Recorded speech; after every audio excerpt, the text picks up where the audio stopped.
Es muy fácil ser humilde cuando uno permanece constantemente en la presencia de un Dios santo.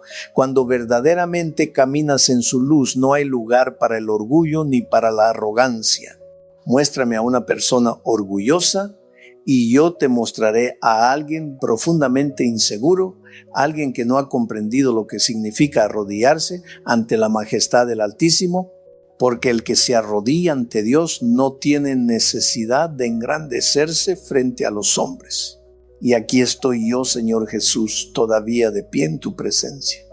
Una presencia que me desarma, que me quita las máscaras, que me recuerda que no soy nada sin ti.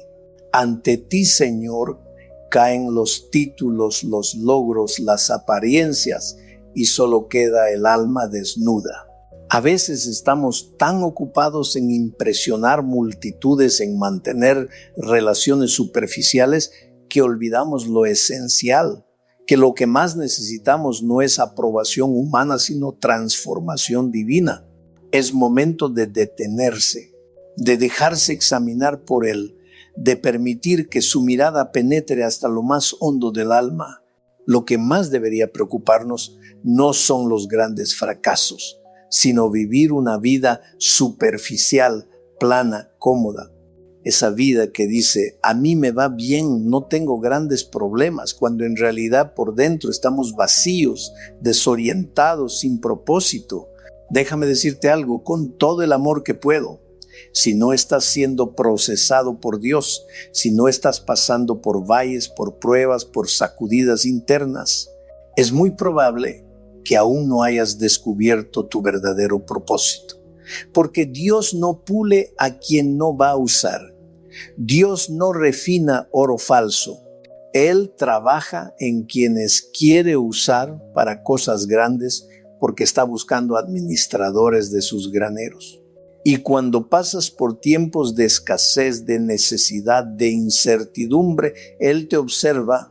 Observa si todavía sonríes, si tu alegría no depende de tu cuenta bancaria, si tu gozo no se evapora cuando falta el pan. Observa si tus hijos siguen agradeciendo aun cuando hay poco sobre la mesa, porque si puedes ser fiel en lo poco, entonces Él dice, este puede administrar mis graneros. Este puede sostener una red repleta de peces sin perder el corazón. Dios observa tu fidelidad en la iglesia, en el lugar secreto, en el anonimato. Tal vez te puso a servir en un rincón donde nadie te ve, donde nadie te aplaude, donde nadie parece darte las gracias, pero Él sí te observa. Mira tu actitud, si eres obediente, si eres constante, si eres fiel. Y entonces se cumple lo que dice la palabra, al que es fiel en lo poco, Dios lo pone sobre mucho. Pero escúchame bien, nunca he visto a alguien que no haya aprendido a obedecer en lo secreto, que no haya servido en lo pequeño, subir de repente como en un elevador hacia el mucho.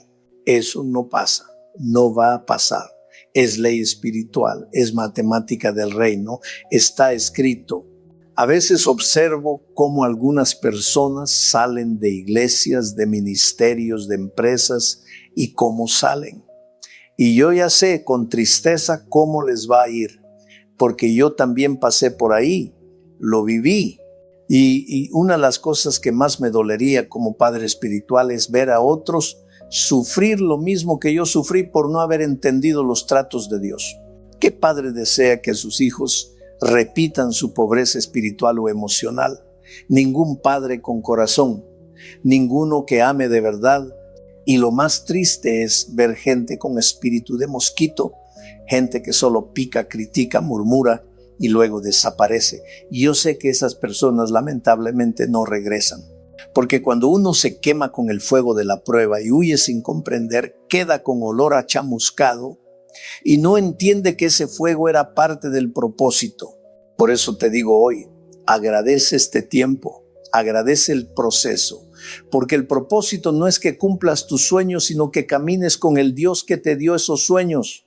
A veces Dios nos lleva por un embudo, por un valle oscuro, angosto, incómodo, para que nos encontremos con Él.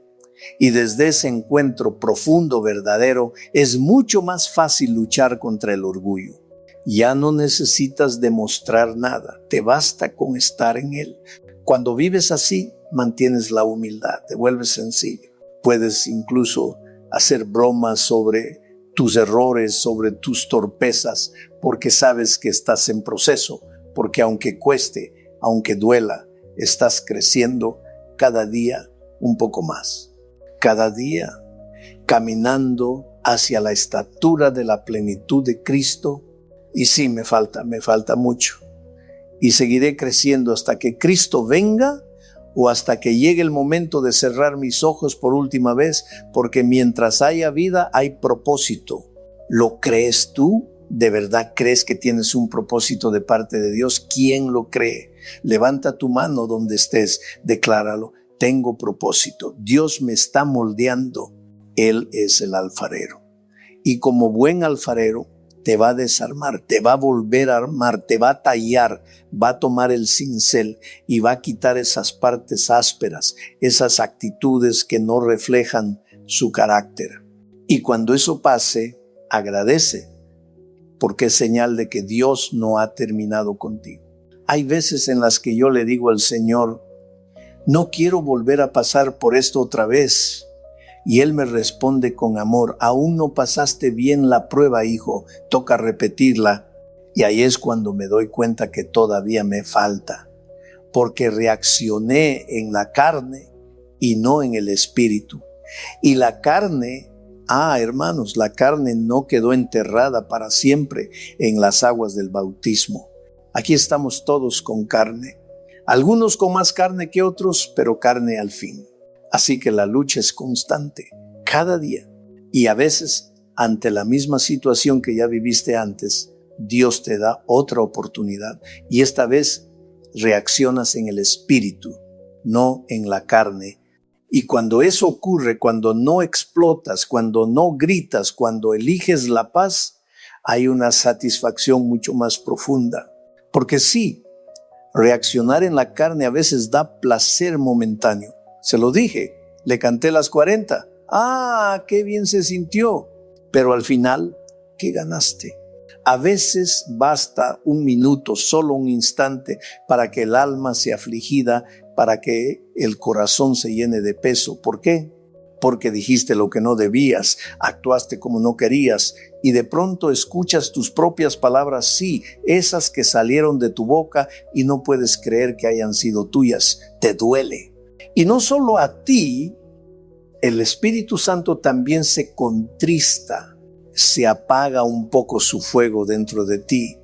No porque Él se haya alejado, sino porque fuiste tú quien dejó que la carne tomara el volante. Y ahí estás justificándote. Es que me sacó de mis casillas, dices. Pero en realidad lo que pasó es que esa persona sacó a relucir lo peor de ti. Te empujó a mostrar tu versión más débil, más tosca, más rota. Y mientras el diablo celebra tu reacción, el espíritu se entristece porque tú, hijo de Dios, no tenías que haber reaccionado así. No tenías que responder con ira, con ofensa, con altanería. No era necesario. Porque el verdadero poder no está en dominar al otro, sino en dominarte a ti mismo. Y entonces, ¿qué revelan tus reacciones? ¿Qué dice tu boca cuando alguien te hiere? Lo que sale de ti cuando te aprietan, cuando te empujan, cuando te provocan, eso muestra lo que hay dentro. Y si lo que sale es veneno, si lo que brota es enojo, juicio, resentimiento, entonces no es culpa del otro. Es que tu corazón es como una cloaca espiritual, una cisterna contaminada. Y cuando alguien toca, salta toda esa basura escondida. Yo también he estado ahí.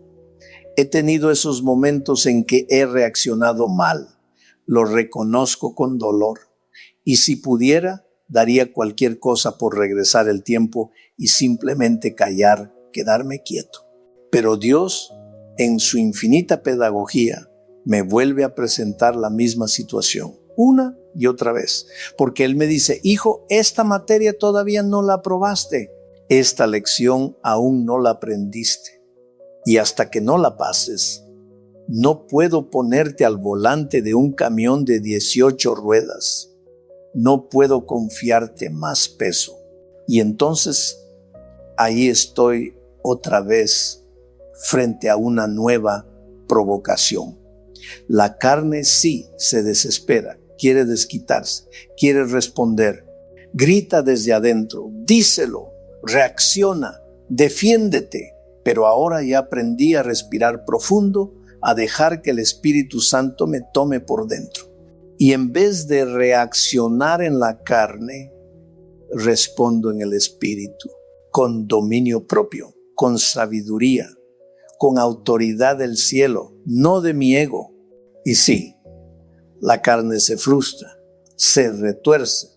Me siento torpe, como si me hubiera quedado con la respuesta atragantada. Le tendría que haber dicho esto, ¿por qué no lo dije? Me repito por dentro.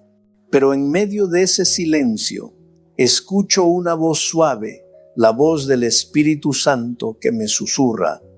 Bien hecho, esta vez lo hiciste bien, esta vez pasaste la prueba. Ahí me doy cuenta de que el proceso sigue, que estoy en el taller de Dios, que Él está trabajando en mí.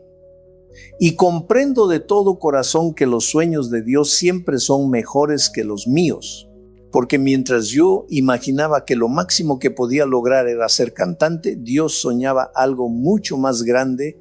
Él tenía preparado un plan que jamás habría podido imaginar, prestarme oídos, corazones, almas de miles de millones de personas para llevar su mensaje, no el mío, el de Él. Y cuando pienso en eso me estremezco, porque lo que Él me dio, lo que Él preparó para mí, no lo cambiaría por nada del mundo, nada. Ni siquiera por aquello que yo creía que era mi gran sueño. Por eso es tan importante entender que recibir una túnica de colores, una señal de favor, de elección, de promesa, no significa que estemos listos. No confundamos el llamado con la madurez, porque hermanos, escúcheme bien, la estupidez también sabe vestirse con trajes caros. Puede llevar corbata, perfume fino y aún así no estar lista para cargar el propósito de Dios. Miremos a José, el del Génesis. Su padre Jacob lo amaba de manera especial y ese amor era evidente. Le regaló una túnica de colores, un traje de diseño, una prenda que ninguno de sus otros 11 hermanos tenía. ¿Qué significaba eso?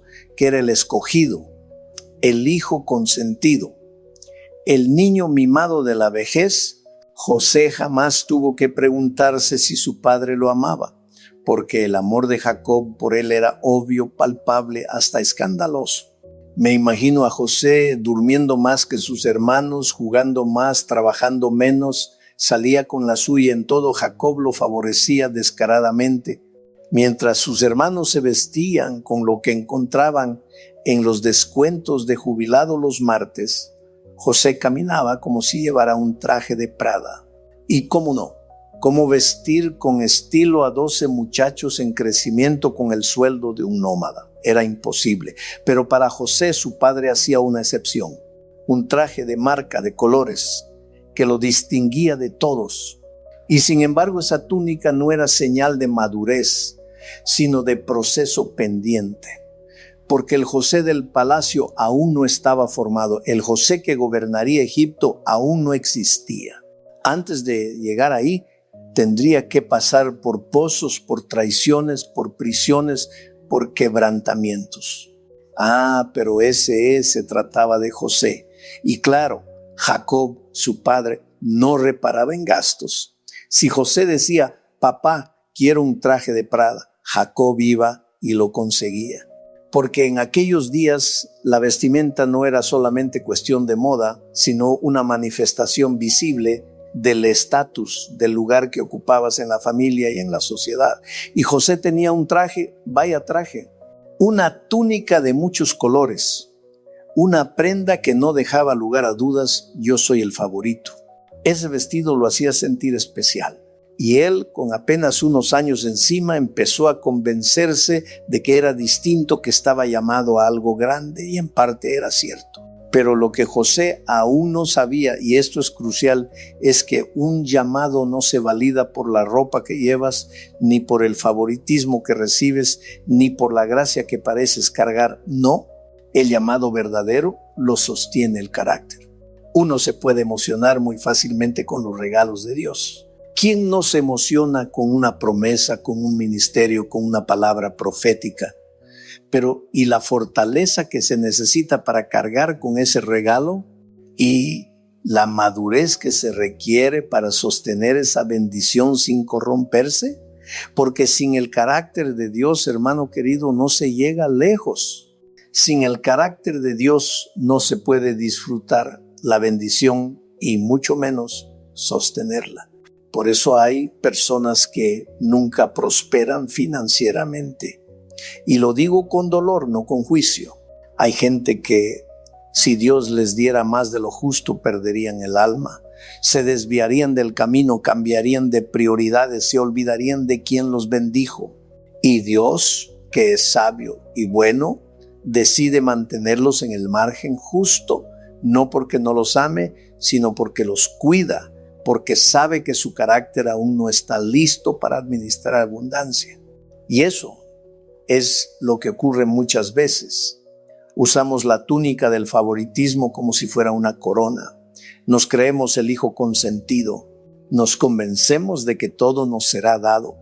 Pero entonces la vida, o más bien Dios mismo, tiene que permitir que atravesemos ciertas pruebas, ciertas sacudidas, ciertos pozos, para que entendamos que no podemos pasar la vida luciendo trajes de colores sin tener el carácter que los respalde.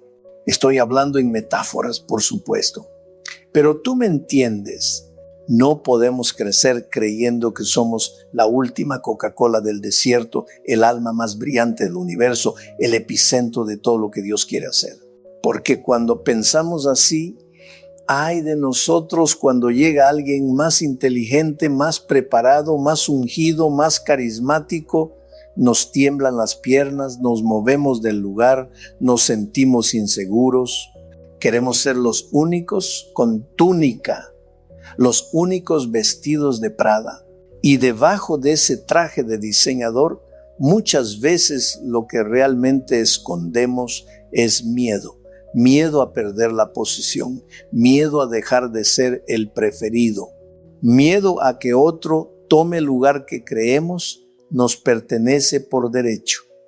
Pero Dios no trabaja con derechos, trabaja con procesos, y esos procesos desnudan el alma. José no solo tenía una túnica llamativa, sino que también empezó a tener sueños. Y esos sueños, oh hermano, en aquella época no eran cualquier cosa, eran visiones proféticas, anuncios del cielo, revelaciones del futuro. José tenía sueños grandes, inmensos, pero no tenía el sentido común para manejarlos. Uno podría pensar que al recibir semejantes sueños se quedaría callado, los meditaría en su corazón como hizo María, pero no, José no hizo eso. José, joven, inexperto, ingenuo y quizá un poco creído, fue corriendo a contárselo a sus hermanos. ¿A quiénes? A esos mismos hermanos que ya lo envidiaban, a esos que no tenían túnica, a esos que ya lo miraban con celos. ¿Y qué hizo José? Los reunió. Sí, los llamó a todos y les dijo: escuchen mis sueños, muchachos. Soñé que estábamos todos en el campo, cada uno con su manojo de trigo, y de repente mi gavilla se levantó. Sí, mi manojo se alzó sobre los suyos, y los de ustedes se inclinaron todos, uno por uno, se inclinaron ante el mío. Imagínate el ambiente, como si eso fuera poco. Les dice: ¿saben lo que eso significa? Que un día yo voy a gobernar sobre ustedes, que yo voy a estar arriba, que ustedes se van a someter a mí, se van a inclinar ante mí, me van a obedecer. ¿No es genial? ¿No se alegran por mí? Ay, José, inocente pero imprudente, soñador pero inmaduro. Y ahí está la lección. Dios puede darte una visión enorme, un destino glorioso, una promesa celestial, pero si no tienes el carácter, si no tienes la sabiduría, si no aprendes a guardar en secreto lo sagrado, entonces no estás listo. El sueño era verdadero, el llamado era real, pero el proceso apenas comenzaba. ¿Y por qué no jugamos un poco, hermanos? ¿Por qué no practicamos el sueño de José a ver qué tal se siente? Imagínense, todos en el campo con nuestras gavillas y de repente uno se para al centro, se endereza, estira el pecho, levanta la voz y dice: vamos, practiquen, inclínense ante mí. ¡Qué horror! Como un argentino recién llegado del mundial con la copa bajo el brazo. Nadie lo soportaba. Nadie. Y eso mismo le pasaba a José. El autor bíblico deja muy en claro la reacción de los hermanos. Lo odiaron aún más, no solo por la túnica, no solo por el favoritismo, lo odiaron por los sueños que él contaba y cómo los contaba. Porque, hermanos, hay formas de compartir lo que Dios te muestra y también hay momentos para callar. Este es un caso clásico de envidia. Sí, pero también de inmadurez, porque a veces no es tanto que la gente envidie tu sueño, sino que te cuesta entender cuándo hablarlo, cómo compartirlo, o si acaso debes compartirlo. No todo lo que Dios te muestra está listo para ser contado. No toda revelación está lista para hacerse pública. Y José no tenía ese filtro todavía. Y es que sí, José iba a lograr grandes cosas, iba a ser recordado, iba a tener un nombre, iba a vivir una historia digna de contarse por generaciones. Pero en ese momento lo que hacía era autopromoción. Se vendía a sí mismo como el futuro gobernante, como el gran líder. Comenzó a relatar su destino con cierto orgullo, con cierta ligereza. Y ahí comenzamos a ver cómo, una vez más, la estupidez también se disfraza de Prada o de Gucci o de Hugo Boss o de cualquier otra marca que nos haga sentir importantes, aunque no tengamos el carácter para sostener lo que aparentamos ser. Porque eso es lo que muchos no entienden. Los pasos del proceso son necesarios, son parte del diseño de Dios para hacernos crecer, madurar, fortalecernos. Yo, en lo personal, he orado muchas veces. Señor, por favor, diseña otro proceso para mí, uno más rápido, uno menos doloroso. ¿Y sabes qué pasó? Jamás ocurrió. Porque el Señor ordena mis pasos, no mis atajos. Y cada vez que traté de acelerar su proceso, Él me detenía en seco. No, hijo, te saltaste un par de pasos, vuelve atrás. Regresa al casillero anterior. Y me tocó aceptar el proceso con dolor, con humildad, con lágrimas, porque tal vez tú quieres tener hijos y eso es hermoso, pero aún no estás listo para ser padre. Porque tener la capacidad de engendrar no significa tener la madurez para formar una vida. Tal vez deseas una pareja, un matrimonio, una familia, pero aún no estás listo para ser esposo, para ser esposa, para comprometerte desde el alma. Quizás estás pidiendo más de Dios y eso está bien, pero todavía no sabes manejar lo poco que ya tienes. ¿Cómo va a confiarte más si no eres fiel en lo actual? Y es por eso que muchos abandonan el proceso, se desencantan, se frustran, porque no ven resultados inmediatos, porque están acostumbrados a una sociedad del todo ya, del microondas, del clic instantáneo.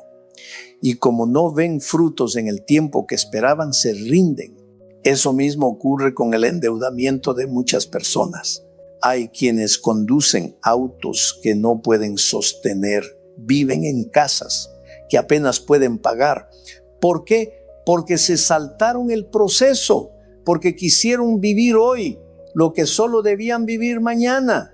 No supieron esperar, no supieron reducirse un poco, apretarse, compartir espacio hasta poder tener lo necesario para sostener algo más grande.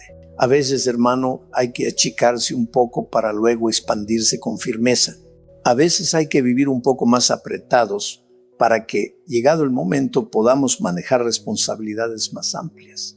Pero cuando alguien quiere saltarse el proceso, quiere vivir como rico sin haber sembrado como siervo, entonces cae en una trampa. Quizás este no sea el momento para tener el celular más caro o la casa más lujosa, y no estoy hablando de pecado, estoy hablando de peso.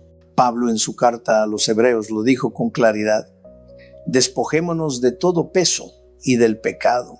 El pecado lo entendemos fácilmente, pero el peso, ese es más sutil. Es todo aquello que tú mismo te impones sin que Dios te lo haya pedido. Y ahí estamos, estresados, cargando elefantes blancos, llevando cargas innecesarias que nadie nos pidió que adoptáramos. Vivimos agotados, pero no porque estamos haciendo la voluntad de Dios, sino porque estamos viviendo fuera de su tiempo, fuera de su ritmo. ¿Podríamos vivir más livianos? Claro que sí. Podríamos esperar a estar mejor financieramente, por supuesto, pero no lo hacemos. ¿Por qué? Porque las ofertas, las tarjetas de crédito, el deseo de aparentar nos ganan. Y entonces estamos atados no por maldad, sino por inmadurez. Amarrados a deudas de 50, 60, 70 años, y todo porque no supimos esperar, porque olvidamos que el roble imponente que soñamos está por ahora escondido dentro de una semilla, y esa semilla necesita tierra, necesita tiempo, necesita raíces antes de convertirse en árbol. Y cuando la vida no va como planeamos, cuando el camino no es el que habíamos imaginado, ¿cuál es la reacción más común? Renunciar, salir corriendo, decir: este trabajo no era lo que soñé, esta familia no era como la idealicé, este ministerio no me satisface. Y entonces abandonamos. Soñábamos jugar en ligas grandes, y como no lo logramos rápido, preferimos bajarnos del tren. ¿Para qué ser fiel en lo pequeño? ¿Para qué esperar? Mejor pensamos, tomamos el elevador, buscamos el atajo. Pero, ¿sabes? Hay mucha gente que vive así. Gente que siempre está tomando el elevador, que no quiere subir peldaño por peldaño. Y el problema es que cuando uno vive buscando atajos, forma un patrón de vida. Y ese patrón genera personas que empiezan algo, lo abandonan, inician otra cosa, fracasan, van de fracaso en fracaso, no porque no tengan talento, sino porque nunca se quedaron el tiempo suficiente para ser procesados. Y entonces uno los ve, son los que en 2 o 3 meses quieren lograr lo que otros construyeron en años. Son los que cambian de trabajo, de pareja, de iglesia, de ciudad, buscando el lugar perfecto que en realidad no existe. Porque no se trata del lugar, del proceso, se trata del proceso que rehusaron vivir. Y de pronto no se sabe más nada de ellos. Se desvanecen, desaparecen de la congregación, dejan el ministerio, y cuando alguien pregunta responden: Dios me cambió el llamado, me dio otra asignación. Pero seamos sinceros, muchas veces eso no es más que una forma espiritualizada de decir: fracasé porque me apuré, porque quise correr antes de caminar, porque no supe esperar el tiempo de Dios. Hermanos, escúchenme con atención. El crecimiento verdadero ocurre cuando decidimos ser fieles a una situación que no nos gusta, que aún no entendemos. No cuando todo va bien, no cuando estamos cómodos. La fidelidad no se mide en la cima de la montaña, sino en el valle de la confusión. Es ahí donde se forja el carácter, es ahí donde el alma se fortalece. El proceso siempre precede al logro, siempre. No hay corona sin cruces, No hay gloria sin quebranto. No hay amado sin proceso. Dios nunca entregará su gloria a quien no fue procesado. Él no comparte su trono con el ego. Y cuando, sin darnos cuenta, comenzamos a disfrutar de la unción como si fuera nuestra, la endeida. Cuando empezamos a tocar con manos humanas lo que es completamente divino, el Espíritu Santo se retira. No de manera ruidosa, no con estruendo, sino como se apaga una luz con solo accionar el interruptor. Entonces, ¿qué debemos hacer en esta vida? ¿Cuál es nuestro deber si queremos seguir el camino del Señor? Tomar control de nuestra lengua. Aprender a callar cuando el alma quiere gritar. Decir, no tengo que hablar, que hable mi vida, que mis hechos hablen, no mis palabras. Porque si luchamos con la vanagloria, con la presunción, con el deseo constante de ser reconocidos, el problema no está solamente en la lengua. No es solo un problema de boca. El problema real está en el corazón. Jesús mismo lo dijo en Mateo, de la abundancia del corazón habla la boca. La versión más actual lo expresa con más fuerza aún, habla la jeta. ¿Y cuánta verdad hay en esas palabras? Porque no es lo que entra en el cuerpo lo que contamina al hombre, sino lo que sale. Y lo que sale de la boca viene del corazón. Así que si de nuestra boca salen quejas, críticas, juicios, arrogancia, hay que hacer una pausa y mirar hacia adentro. ¿Qué hay realmente en nuestro corazón? El orgullo siempre necesita hablar, siempre. Aunque nadie le pregunte, el orgullo tiene que opinar, tiene que contar quién es, qué ha hecho, lo que va a lograr. No se puede quedar callado. Siempre necesita protagonismo. Y si el orgullo está en nuestro corazón, ten por seguro que va a encontrar una manera de salir. Siempre. Por eso, muchas veces cuando yo era joven y no tan sabio como pensaba, terminé metido en problemas. ¿Por qué? Porque hablé cuando debía callar. Porque opiné cuando debía escuchar. Y es por eso que, repito lo que dije antes, es muy fácil ser humilde cuando uno permanece en la presencia de un Dios santo. Cuando habitas en su luz, cuando te postras ante su majestad, no queda lugar para la soberbia. ¿Quieres que te muestre a una persona orgullosa? Yo te mostraré a una persona insegura. Porque quien verdaderamente ha aprendido a arrodillarse no necesita sobresalir, no necesita aplausos. Le basta con saber que Dios lo ve. Sí, Señor Jesús. Hasta el día de hoy, aquí estoy en tu presencia. No porque lo merezco, sino porque tú eres bueno. No porque he sido perfecto, sino porque tú me sostienes. Y es aquí en tu presencia donde mi corazón se alinea, donde mis motivaciones se purifican. Es aquí donde mis relaciones cambian, donde lo superficial se cae, donde lo falso se quiebra y lo que queda es verdad. Porque si no nos dejamos examinar por Dios, entonces todo lo demás es solo ir a plantearle sueños a un genio de lámpara.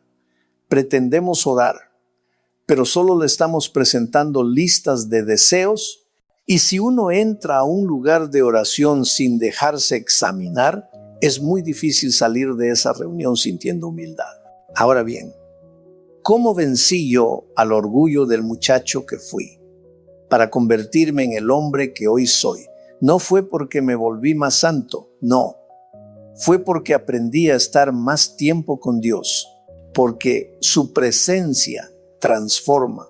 No hay nada como permanecer en comunión con Él. Moisés quería hablar cara a cara con Dios, pero no buscaba eso para cumplir un sueño personal.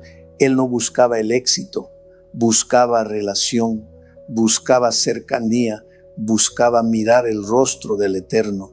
Ya tenía un sueño, ya era el libertador de Egipto. Pero aún así Moisés decía, muéstrame tu rostro. ¿Te das cuenta? El rostro de Dios era más importante para él que el sueño de Dios. Porque una cosa es caminar hacia el propósito y otra es caminar con el que da el propósito.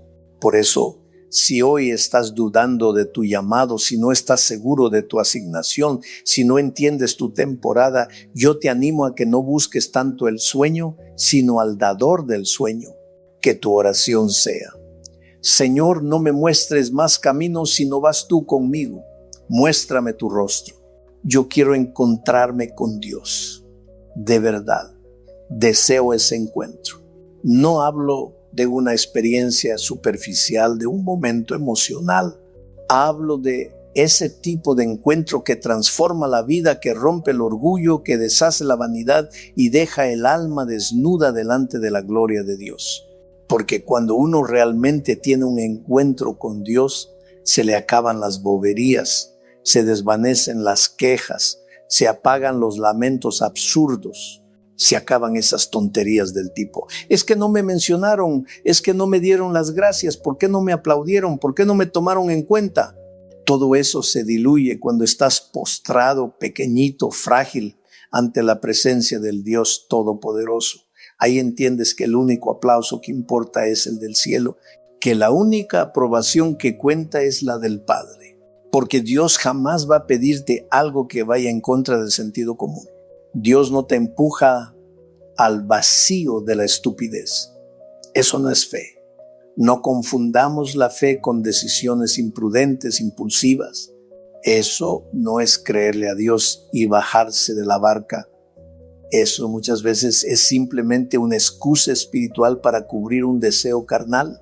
A veces lo que uno quiere honestamente es dejar de trabajar. Quedarse en la cama los lunes hasta las 11 de la mañana sin que nadie lo moleste. Pero es más lindo decir: Dios me pidió que dejara la fábrica. Suena más espiritual, más bonito, más amoroso. Eso es como si alguien dijera: Dios me pidió que mate a mi suegra. No, Dios no lo va a pedir, aunque alguno tenga muchas ganas, risas. Dios no va a pedirte algo que va contra su naturaleza, contra su orden, contra su palabra. Y ahí es donde muchos caen en lo que los psicólogos llaman el síndrome del impostor. Gente que intenta vivir una vida ficticia, diseñada para encubrir su baja autoestima, su inseguridad, su deseo de figurar. En el caso del muchacho que mencionaba, no es que quería hacer algo diferente para Dios. Lo que él quería era su foto en la primera plana. No quería obedecer, quería brillar, y ese fenómeno es muy común. Preferir ser cabeza de ratón antes que cola de león. Gente que prefiere ser número 10 en un equipo de barrio antes que esperar con humildad en el banco de suplentes de un club europeo. Y es que hay personas que dicen con orgullo: me llamaron de Europa. Pero cuando les preguntas: ¿vas al Barça? ¿Al PSG? Responden: no, a un equipo de tercera. Y claro, prefieren ser figuras locales, líderes de algo pequeño, antes que ser formados en algo grande. ¿Saben cuántos grandes jugadores, Messi, Ronaldo, otros tantos, pasaron tiempo en el banco? Tuvieron que esperar, tuvieron que ser pacientes, pero estaban en el lugar correcto, siendo forjados para la liga grande. Mientras tanto, otros dicen: yo soy el número 10 en el deportivo de mi barrio, ganamos 32-11 el otro día. Y sí, pero ¿a quién le ganaste? ¿A solteros contra casados? 22 gorditos corriendo, donde el arquero está más cansado que el delantero. Y es ahí donde digo: Dios nos libre de ese estrechamiento neurótico de los vanidosos. Pero ojo, no estoy hablando solo de otros. Todos enfrentamos ese desafío. Todos. El ego es astuto. Él nos da regalos a medida que crecemos. No antes, porque si el regalo llega antes que el carácter, termina destruyéndonos. José, el del Génesis, cometió un error crucial. Encontró su identidad en el regalo que lo hacía ver como el hijo favorito, en lugar de encontrarla en la relación con su padre. Él pensaba que era valioso porque tenía la túnica, cuando en realidad era amado simplemente porque era hijo. Y eso nos puede pasar también a nosotros. A veces el regalo de Dios se convierte en nuestro ídolo. En lugar de adorar al dador, adoramos lo que nos dio. Entonces, si estoy sirviendo, si tengo un rol, si tengo un micrófono, me siento amado. Pero si me toca estar en pausa, sentado, sin escenario, siento que el favor se me fue. Mentira, error. Tu identidad no puede depender de lo que haces, sino de quién eres. Eres hijo, hija. Punto. Y eso no cambia con el rol, ni con la temporada, ni con la visibilidad. Es verdaderamente doloroso ver personas que se van de una congregación solo porque en otro lugar les ofrecieron un puesto. Y no estoy en contra de querer servir para nada. Pero sí estoy en contra de que nuestra motivación sea encontrar identidad en lo que hago y no en mi relación con el Padre. Porque cuando haces del ministerio tu identidad, te vuelves frágil. Si lo pierdes, te derrumbas. Y peor aún, si lo mantienes, te vuelves arrogante. Dios no quiere obreros con ego, quiere hijos con comunión. En lugar de asignar nuestra identidad al Dios al que decimos servir, muchos terminan asignándola a lo que hacen para Dios. ¿Me siguen? ¿Sí o no? Los veo con esa carita así en medio confundida. No sé si me están siguiendo, pero déjenme insistir. Cuando uno toma su identidad de lo que hace, del rol, del servicio, del escenario, corre el riesgo de perder el regalo. Y quiero aclarar algo muy importante. Dios nunca quita los dones. El regalo que José recibió, esa túnica de colores que lo distinguía, no se la quitó su padre. No, José la perdió por sus propias acciones. La perdió porque no supo honrar lo que representaba. Se enorgulleció, se exaltó. Y cuando el corazón se llena de orgullo, inevitablemente se cae. Cuando Dios nos da un regalo, Él no lo revoca, pero sí podemos perder la capacidad de portarlo correctamente. La Biblia es clara: irrevocables son los dones y el llamado de Dios. Es decir, Dios no te quita el don, pero eso no significa que estés caminando en su propósito, ni que estés salvo, ni que estés en comunión con Él. Yo conocí a una profeta que se apartó de la iglesia y hoy es bruja. Y adivinen qué, sigue usando el mismo don de discernimiento espiritual, pero en tinieblas. Porque los dones no desaparecen, pero el espíritu puede apagarse, la relación se rompe. Y entonces lo que fue un instrumento para edificar se convierte en una herramienta de destrucción. Yo mismo, si mañana dejara de predicar, probablemente aún conservaría la capacidad de hablar, de inspirar, de persuadir, pero eso no significa que estaría lleno del Espíritu, porque la unción no es elocuencia, el ministerio no es habilidad, el llamado de Dios no se trata de lo que hago, sino de quién soy en Él. Y sin embargo, ¿cuánta gente hay que tiene dones extraordinarios, talentos preciosos y no los pueden usar? O peor, los usan mal. ¿Por qué? Porque su corazón no está alineado con Dios, porque no se han dejado transformar, porque han puesto su identidad en el don y no en el dador. José tenía 17 años cuando recibió la túnica de su padre, un adolescente. Y sí tenía el favor, pero también tenía arrogancia. Era soberbio, ufano, petulante. Algunos hasta se atreven a decir que parecía argentino. Yo diría más bien mitad salvadoreño, mitad mexicano. Risas. La Biblia nos dice que José apacentaba el rebaño con sus hermanos y que traía a su padre malos informes sobre ellos. ¿Qué nos muestra eso? Que José se creía con autoridad moral para juzgar a sus propios hermanos. Y aunque tal vez ellos no eran unas carmelitas descalzas, como decimos, José tenía una actitud superior, como si fuera el pequeño supervisor espiritual del grupo. Y es que cada vez que tú haces juicio del comportamiento de los demás, revelas lo que hay en tu corazón. revelas orgullo, porque en vez de mirar hacia adentro, estás señalando hacia afuera. Y Dios nos dice, tú tienes que cambies el orgullo hablando. Ahora bien, ¿por qué Dios le dio un sueño tan grande a un muchacho de apenas 17 años? ¿Por qué no esperó a que madurara